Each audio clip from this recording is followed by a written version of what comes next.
అయ్యప్ప సందర్భం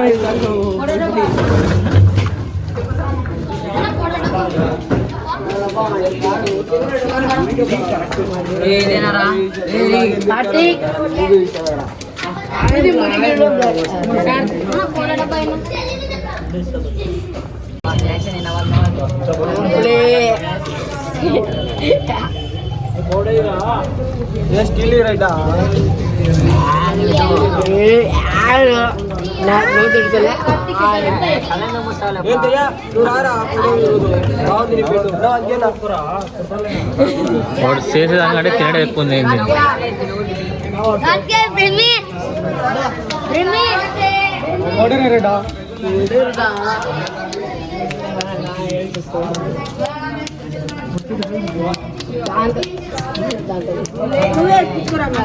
ఎన్నిగా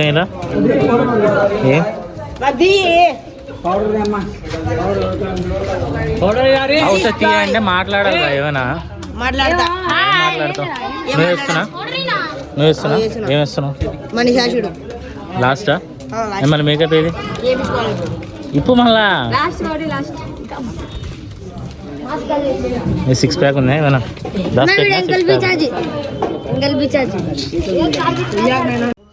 hi hello guys, welcome back my channel. So ఈరోజు blog ఏంటంటే దసరా వేషాలు అనమాట.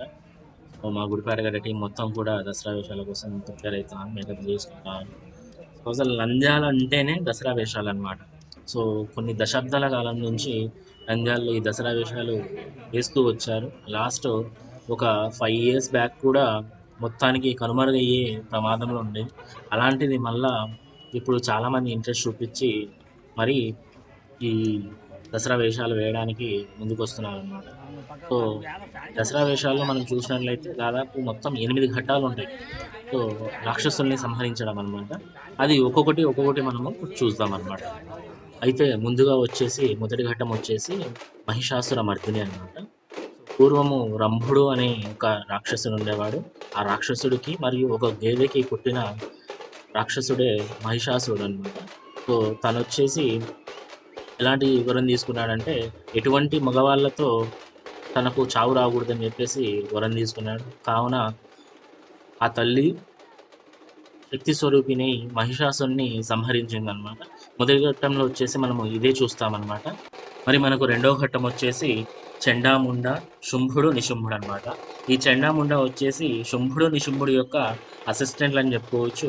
ముందుగా ఈ చండాముండ వెళ్ళేసి అమ్మవారిని శుంభుల్లోనో ఎవరినో కొన్ని ఇద్దట్లో ఒకరిని పెళ్లి చేసుకోమని అడగగా దానికి ఆగ్రహించిన అమ్మవారు వచ్చేసి ఈ చండాముండలను అలాగే శుంభుడు నిశుంభుడును సంహరించింది.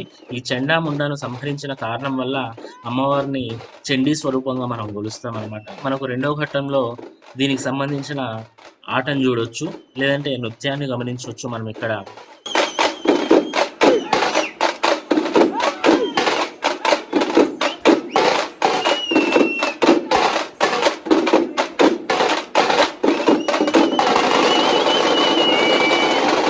మనకు మూడో ఘట్టం వచ్చేసి భండాసురుడు అనమాట. సో ఇది ఎక్కడి నుంచి వచ్చిందంటే మనకు బ్రహ్మాండ పురాణం నుంచి వచ్చింది, లలితాపురాణం నుంచి ఉందన్నమాట ఇది. సో పూర్వం వచ్చేసి శివుడు తపస్సు చేస్తుండగా మన్మధుడు వచ్చేసి ఆయన బాణం వేయడం వల్ల శివుడు కోపాగ్నితో తను భస్మం చేస్తాడు.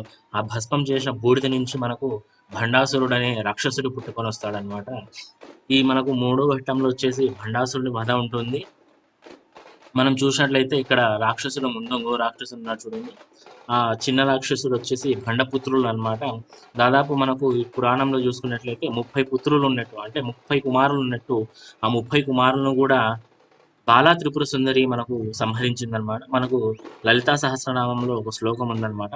భండపుత్ర వధోదిప్త బాలా విక్రమనందిత అని చెప్పేసి లలితా సహస్రనామంలో ఒక నామం కూడా ఉంటుందన్నమాట. సో భండపుత్రులని వచ్చేసి బాలా త్రిపుర సుందరి సంహరిస్తుంది.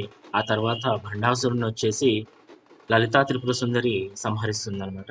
మనకు ఈ మూడో ఘట్టంలో మొత్తం కూడా ఇవి గమనించవచ్చు. వచ్చేసి రక్తబీజుడు అనమాట. ఈ రక్తబీజుడు వచ్చేసి ఒక రాక్షసుడు బ్రహ్మతో ఒక మంచి వరాన్ని తీసుకున్నాడు. ఎలాంటి వరం అంటే అది తన రక్తం ఎప్పుడైతే యుద్ధ భూమిలో కింద పడుతుందో ఆ పడిన రక్తం చుక్క నుంచి ఇంకొక రక్తబీజుడు అనేది పుట్టుకొని రావాలని చెప్పేసి ఒక వరాన్ని పొందింటాడు. సో ఈ కారణం వల్ల దేవతలంతా కూడా అందరి మీద యుద్ధానికి వెళ్ళి అందరిని ఓడిస్తుంటాడనమాట. కొన్ని లక్షల రక్త బీజులు అని చెప్పేసి మొత్తం పుట్టుకొని వచ్చేస్తారు. ఇది గమనించిన దేవతలంతా కూడా అమ్మవారి దగ్గరికి వెళ్ళి అమ్మవారిని వేడుకుంటారనమాట. తల్లి ఎలాగైనా ఈ రక్త బీజుడిని సంహరించని చెప్పేసి వేడుకుంటారు. సో ఆ విధంగా అమ్మవారు కూడా తన్ను సంహరించడానికి వెళ్తుంది. ఎన్నిసార్లు సంహరించినా అన్నిసార్లు రక్తబీజుడు అనేది మళ్ళా పుట్టుకొని వస్తూనే ఉంటారనమాట. సంహరించిన మళ్ళా మళ్ళా రావడంతో ఆ తల్లి తన శక్తి స్వరూపాన్ని కాస్త కాళీ స్వరూపంగా మార్చుకుంటుంది. ఈ కాళీ స్వరూపంలో అమ్మవారొచ్చేసి ఆ రక్తబీజుడిని సంహరించి ఆ యొక్క రక్తము కింద కూడా పడకుండా మొత్తం కూడా తనే తాగేస్తుందనమాట. మనం ఈ వీడియోలో కూడా గమనించొచ్చు. శక్తి స్వరూపాన్ని నుంచి ఈ ఆటలో మనకు రక్తబీజుడిని సంహరించడానికి కాళీ స్వరూపం ఎంటర్ అవుతుందనమాట. రక్తబీజుడిని సంహరించిన తర్వాత మనకు 5వ ఘట్టంలోకి ఎంటర్ అవుతామనమాట. ఈ 5వ ఘట్టంలో వచ్చేసి ఈ రక్తబీజుడి యొక్క ఇంకొక అంశనే మనం ఏమని పిలుస్తామంటే అంధక అని పిలుస్తాము. అది ఎలా ఉంటుంది? ఆ అసురులు ఎలా ఉంటారంటే సేమ్ మనకు ఎముకల పిశాచి, ఎముకల దయ్యం ఎలా ఉంటుందో అలా మనకు ఇక్కడ ఆటలో చూపిస్తారనమాట.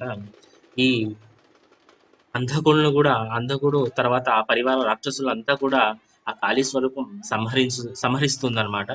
రక్తబీజుడిని సంహరించిన తర్వాత ఆ రక్తబీజుడి యొక్క రక్తము ఆ కాళీదేవి తీసుకోవడం కారణం వల్ల ఆ కాళీదేవికి కూడా ఈ అసుర లక్షణాలన్నీ వచ్చేస్తాయన్నమాట. తన విలయ తాండవము మిగతా దేవతలంతా తట్టుకోలేక అందరూ వెళ్ళి శివుణ్ణి శరణు వేడగా ఆ శివుడు వచ్చేసి ఆ తల్లి ముందుకు వస్తాడు. అలా ఆ శివుడు వచ్చేసి కాళీదేవి ముందర కొంచెంసేపు యుద్ధం చేసిన తర్వాత చివరకు తను వెళ్ళి కాళీ యొక్క పాదాల దగ్గర పడిపోతాడనమాట. ఆ పడిన వెంటనే ఆ తల్లి వచ్చేసి శివుడి యొక్క వక్షస్థలంపై కాలు పెట్టేసరికి తన పూర్వపు అలా ఆ సురమాయ నుంచి ఆ కాళీ శక్తి బయటకు వచ్చేస్తుందనమాట. తన పాదాల దగ్గర ఉన్నది తన భర్త అయినటువంటి శివుడు అని చెప్పేసి ఆమె గమనిస్తుంది. మనకు ఈ 6వ ఘట్టం మొత్తం కూడా శివుడికి సంబంధించే ఉంటుందన్నమాట. చివరగా మనకు 7వ ఘట్టం వచ్చేసి ధూమ్రలోచనుడు అనమాట. దాని గురించి తెలుసుకుందాం. మనకు చివరి ఘట్టం వచ్చేసి 7వ ఘట్టం అనమాట. ఆ ఘట్టంలో ధూమ్రలోచనుడు యొక్క అసురుడిని ఆ కాళీ శక్తి సంహరిస్తుంది. ఈ 7వ ఘట్టం మొత్తం కూడా ఆ అసురుని సంహరించే నృత్యమే ఉంటుందన్నమాట. నా ఈ యొక్క చిన్న ప్రయత్నాన్ని అందరూ మన్నిస్తారని చెప్పేసి కోరుకుంటున్నాను. ఏవైనా తప్పులు చెప్పింటే కరెక్ట్ చేయండి కామెంట్ సెక్షన్‌లో.